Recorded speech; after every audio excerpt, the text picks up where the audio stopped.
Rebel Force Radio presents Star Wars Cantina. Where are you going, Master? For a drink? Sorry about the mess. You will never find a more wretched hive of scum and villainy. We must be cautious. All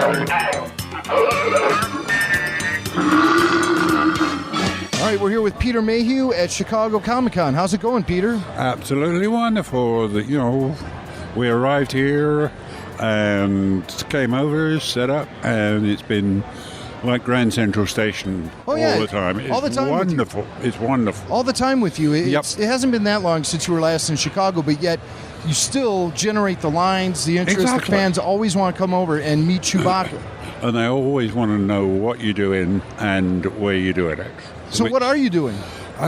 Sitting here talking to you. But we've got a full schedule of stuff going on, and it's been a wonderful year of traveling around, doing conventions, talking to people, and having fun. Since we last talked, you celebrated the 30th anniversary of Empire Strikes Back in L.A. last year. That's right. Yeah, we got an invitation because Harrison was doing a screening for his wife's charity.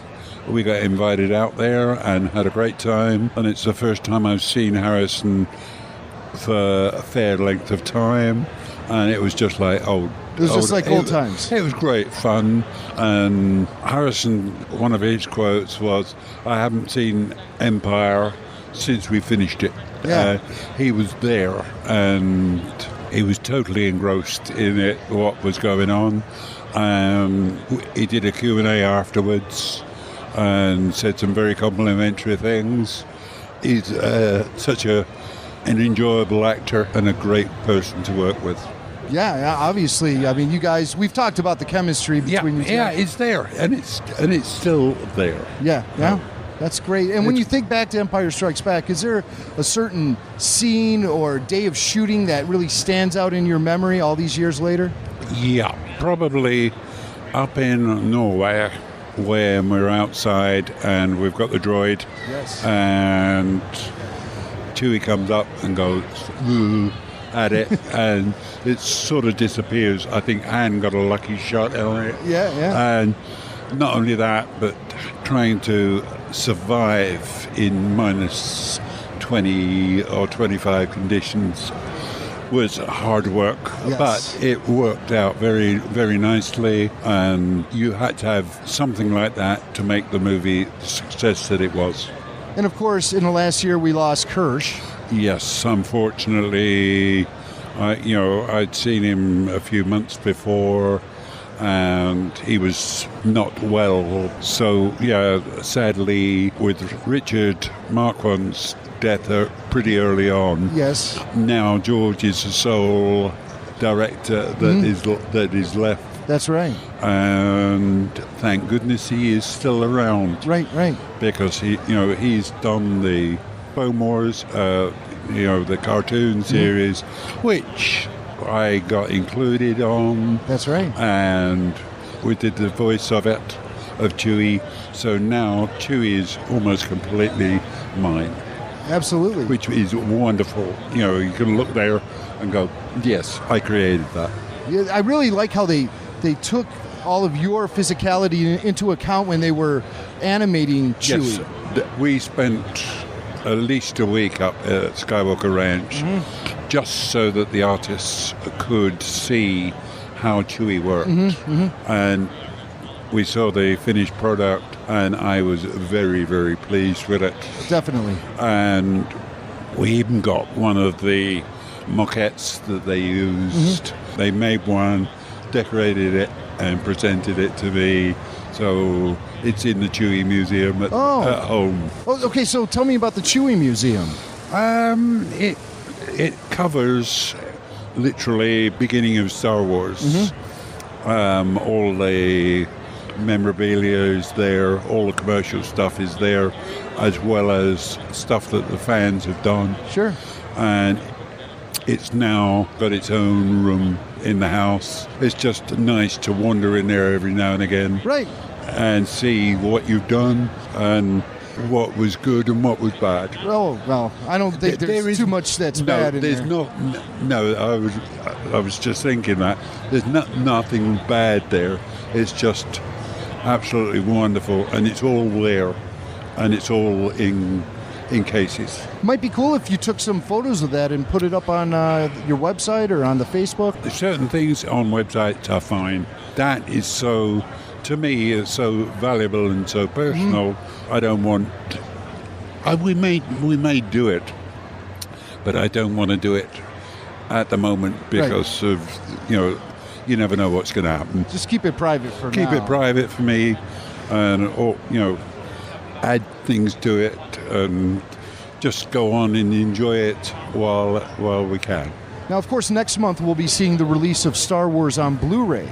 That's correct. And one of the scenes that they've revealed, a deleted scene that's going to be on the Blu-ray, is the Sandstorm scene from Return of the Jedi. Good God. Do you have any memories of shooting that? Yes. And we were in, I forget where it was, in the studio. There was a part of a ship. All we could see was 2 airplane engines on mounts and a big pile of sand.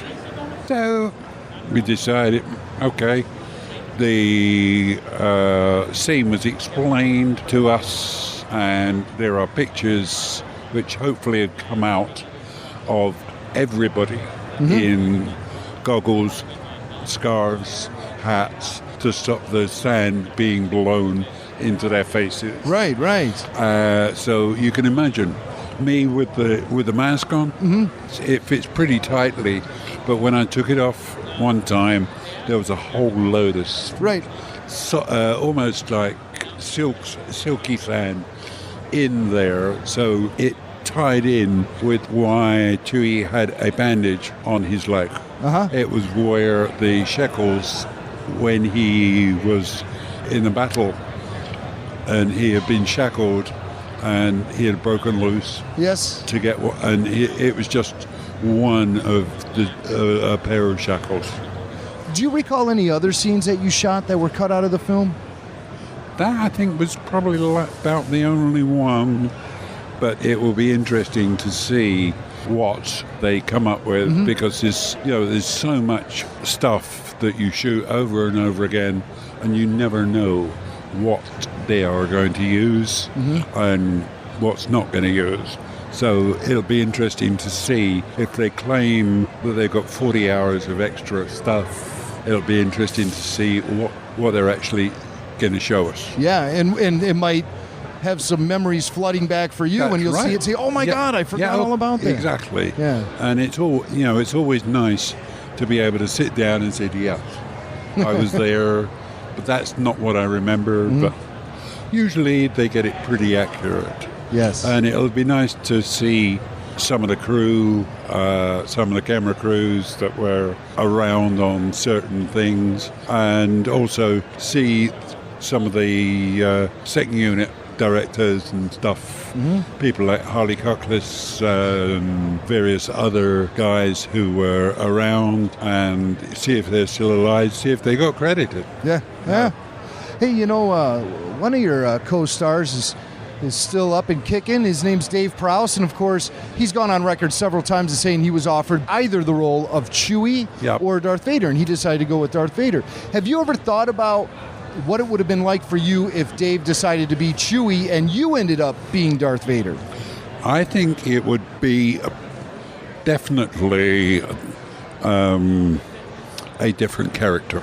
Yes. Because of the stance and everything else that was going on.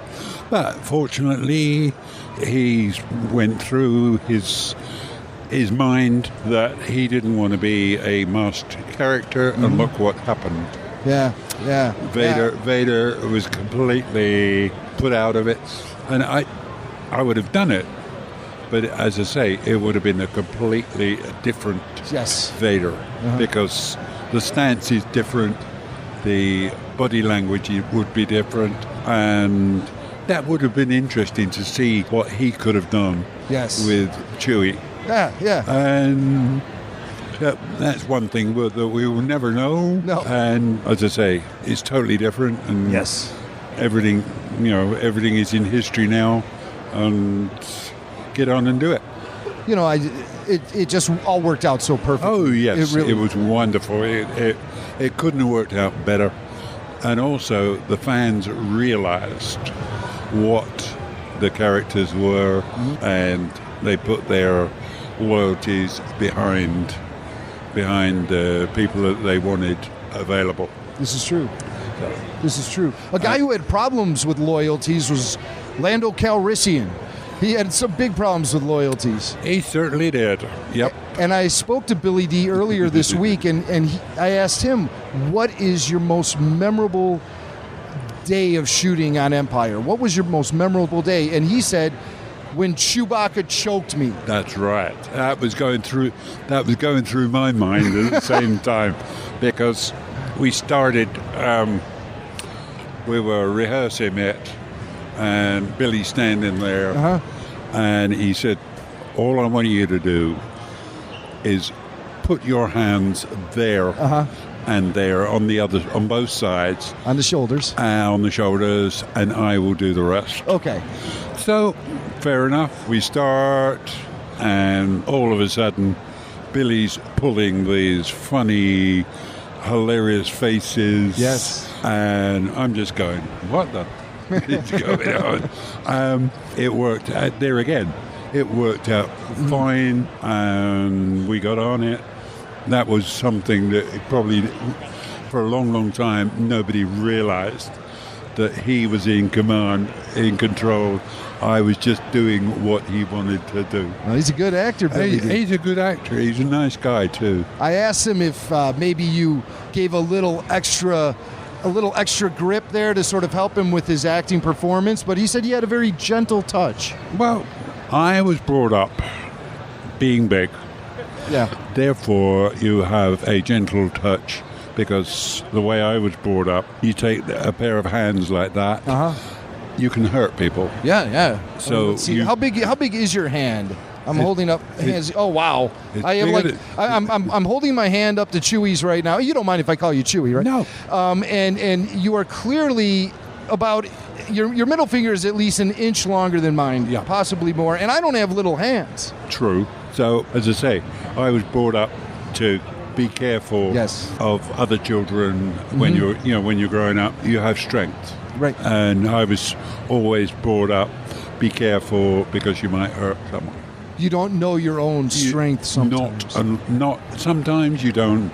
But the situation, this one, I knew what I had to do, and I did it.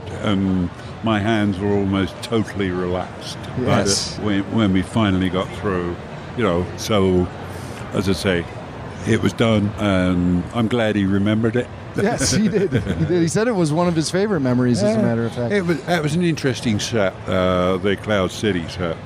Now, your ability to show that kind of restraint and the gentle touch is why the name of your new book is called My Favorite Giant. Yeah. Yes. Because, how tall are you, Peter? 7'2". 7'2". Yeah. And you have this great new book here. Oh, thank you, Angie. Angie Mayhew's passing it over to us. My Favorite Giant. Written by Peter and Angie Mayhew. Which shows... We're flipping through the book right now. This is the first time I'm seeing the book. I've seen some glimpses of it online. And there's little Kenny Baker. Oh, there's Kenny Baker. That's a great Baker, picture of him. And another one there. And it shows everything. It shows the differences. Oh, this is a really cute book. It's a wonderful book, and it's available on my website and usually at any conventions that we go to. And what's the main message of the book? Tolerance. No two people are the same. Therefore, they each have different demands for what they can do and what they can't do. All of us have problems with size. Sometimes you're too short and sometimes you're too long. But there it is. And the good illustrations are by our good friend Terry Norton, who used to work for Disney. And he came along and said, yes, I can do things with this. And there it is. Well, this is a fabulous looking book, and it's a great book for kids. It features you talking to Katie Johnson, who, of course, is the... She's the R2KT. They made the droid out. That's for her. right. That's right. She's Albin Johnson's daughter. One of his daughters. And unfortunately, she was sick and passed away, and so you've dedicated this book to her. There's the hand. That's the family. Well, that is wonderful. So absolutely wonderful. It's great. It really is. It's great. So if you have kids, even if you don't have kids, it's a fantastic book with wonderful art, written by Peter and Angie Mayhew, illustrated by Terry Naughton. Great artist. Great. I mean, what a fantastic book. I hope you sell tons of copies. You're doing an actual book reading here at Wizard World on Sunday? On Sunday afternoon, Okay. So, well, I'll come back with my kids, and we'll be sure to come visit you there. And one last question I have, and we were talking about this. There's an outtake of the classic scene in A New Hope when you're in the control room with the droids and Han and Luke, and you're about ready to go rescue the princess. Mm-hmm. And at the part where Harrison leans up against you, you speak English with the Chewie mask on, and you talk about Obi-Wan. You say, "That old man's mad." That's right. And Harrison responds with the dialogue that was written. Were you often speaking in English, or were you growling a lot? I was growling a lot because what I had been told was that they were going to put the growls in afterwards. Yes. The reason for that quote was someone had to start the scene off. Oh, okay. George shouted action. Instead of making a growling noise, I slipped up and said, "The old man's mad," because it followed from the previous scene that we had just done, where he disappears into the power unit to blow the switches so that we could get out. And that's how that came about. Okay, but so most of the time it was growling. It was growling, and it was timed with the other people's last words. It was one of those things. A lot of it was done on impulse. If it didn't work, it didn't work. We do it again. Maybe more great outtakes like that will appear on the Blu-ray. Hopefully, yes. We'll be hearing you speak for Chewie because maybe a little more. Because I know there are a lot out there. Yeah. When you think about the amount of footage that they had, and I saw it. There were cans of film all over the place. So there must be a hell of a lot of other stuff out there. Yeah, and hopefully the best of the best will end up on the hopefully. Blu-ray. Well, Peter, you have your fans waiting to see. I feel guilty. I've taken up so much of your time, but you are as generous as always. Listeners love it when you come on the show, and we're looking forward to seeing you in Dallas in October for Fan Days. Yep. And not only that, but we'll be looking forward to Celebration. Yes, as well. Absolutely. Celebration 6 already we're at. That's happening next year in Orlando. So plan ahead. And if you can't meet Peter at Wizard World or Fan Days, you'll be able to see him at Star Wars Celebration 6. Correct. All right. Thank you so much for your time, Peter. My Favorite Giant. No problem. It's available now. You can get it at petermayhew.com. Take care, Peter. Bye-bye. That old man's mad. You said it, Chewie. Boy, where did you dig up that old fossil? Ben is a great man.